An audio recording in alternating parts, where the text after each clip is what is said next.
Hello everyone, and welcome to a new video. If you're new here, my name is Mohammed. We continue our training and the preparation for Elastic Certified Engineer exam. And today with a new topic, we will see today how we use the runtime field in Elasticsearch, right? So before we start, let's jump to our documentations or our documentation first. Then we will move after that to our lab environment. So if you search runtime field, in Elasticsearch, so it will show you this page.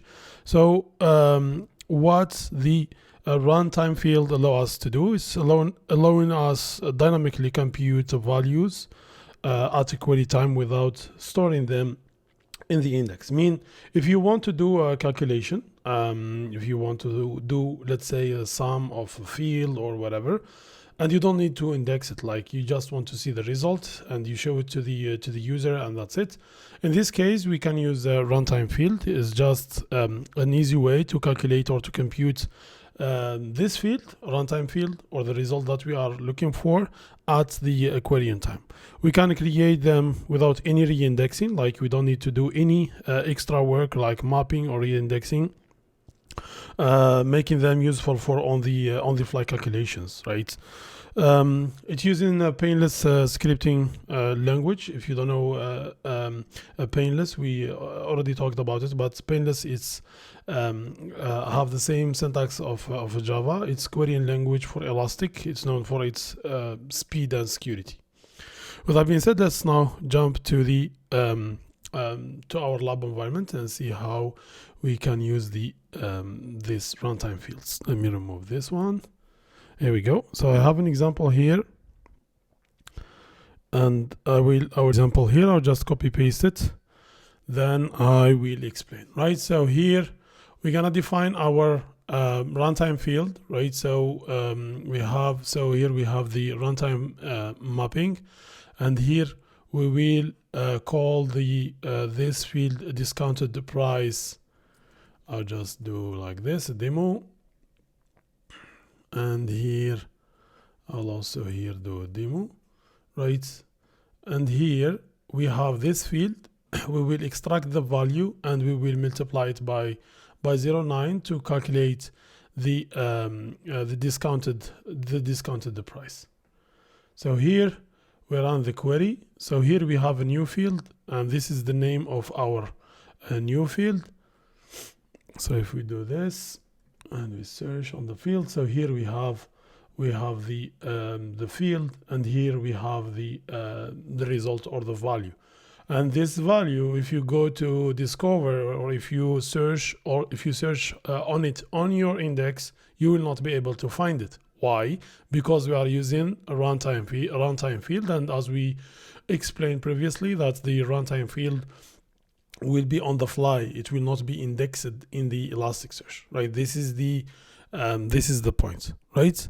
We will take another example if you want to see. So here in the we have the price category that classify order into low, medium, or high based on the taxable total price, right? So we have the total price, and we will have categories.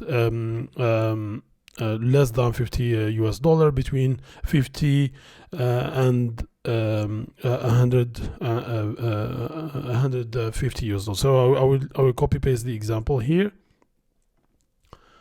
There we go. This is another example. So this is the script.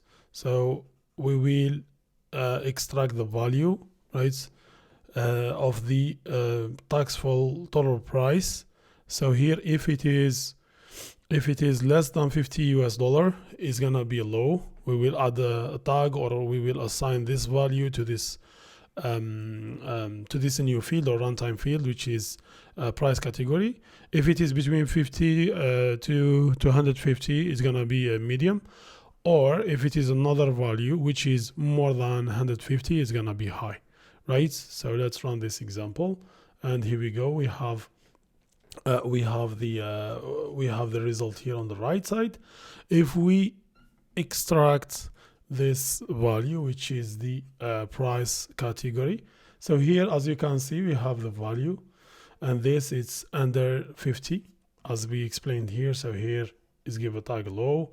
If we see another one, So here we said if it is more than 50 and less than 150, which is here the case is 53. So here it's in the medium, as you can see here, the medium. And we have another example here. The price is more than 150, and here it's a high, right? This is the two scenarios, or this is the two examples that I want to show. Feel free to refer to the documentation to see the other examples and how you define the runtime field and how you use it. So there is, or here we have a few examples where and also we have the documents, so you can create the runtime field, and you can simulate it, or you can see the output after indexing some document, and you run your search, you will be able to see the values. So learn about it, and feel free to reach out or leave me a comment in the comment section if you have any question. With that being said, I will see you in the next one.